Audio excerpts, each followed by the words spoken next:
The one thing that I always, would at home say to my wife is that you can't believe fireworks day in this particular meeting, but there's no ego involved. Like, no one gets their back up. No one takes it personally. And that's always amazed me. In a room full of executives or even staff to call each other out, but not respond emotionally or, pridefully.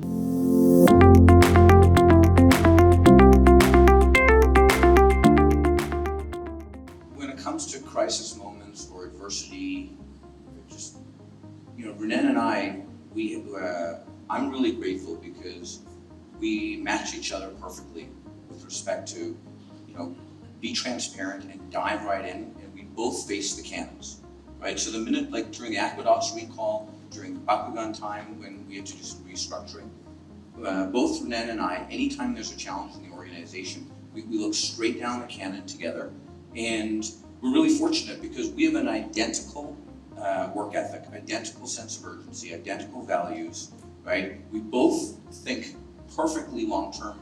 We're aligned identically on how we look at the business long-term. So when it comes to, as Ronnen says, mainly our friction is on style, on the operating rhythm of the business. But from an adversity and challenge standpoint, is, we work well together. And I think he brings up such an important point, which is worth repeating, which is the thing is that we don't blame each other.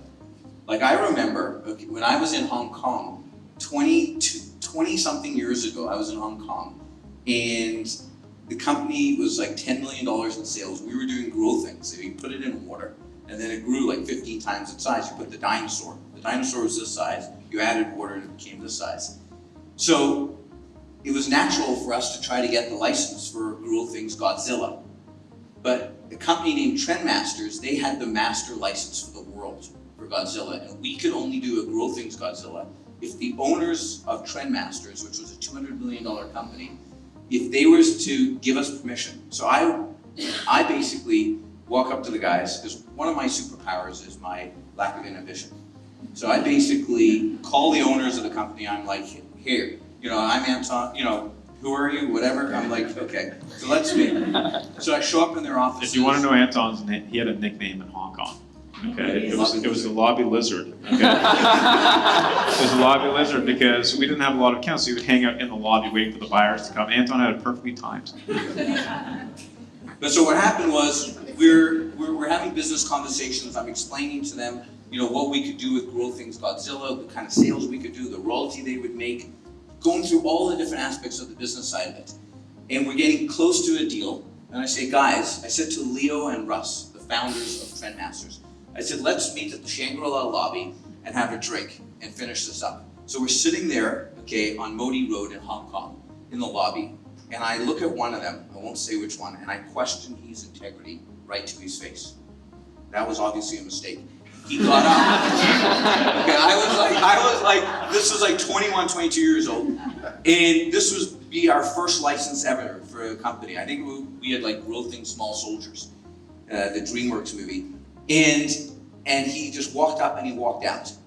That night, I could not sleep. At 3 a.m, I wrote letters of apology and slipped it underneath his door at the Royal Gardens Hotel, trying to get the license back because I ticked him off so much, questioning his integrity, which was a mistake.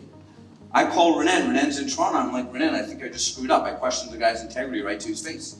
And Ronnen did not blame me, right? And here's an example where, he never brought it up afterwards because he knew that I learned my mistake myself. And he put no pressure on me because I had the pressure on myself, right, at that time. And that's just an example, one of many examples, is we never blame each other because we both have made mistakes, but we never blame each other. I want to share a story that can highlight that, if that's okay, Chris. Yeah. It's an early day story about me and Anton. And so it was 1995, and we were at Toy Fair, first Toy Fair. It was Anton, myself, and my ex-girlfriend. We all shared a hotel room at the time. That was the early days. And what happened was we had more about that one. We had this distributor, and it was Greg Harden from Diverse Marketing. And so they were going to pick up the devil sticks and they were going to take care of distributing in all southern United States. This was a really big deal for us.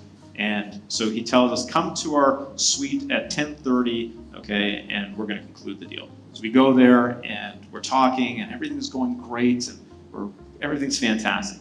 And then something happens whereby an associate of his comes in and he's a little bit drunk and he starts saying all these things and suddenly the whole, everything just turns, okay? And it goes from like great to bad, and next thing we know, okay, we're literally on the curb, okay, in New York with 3 of us. We just got kicked out of the apartment.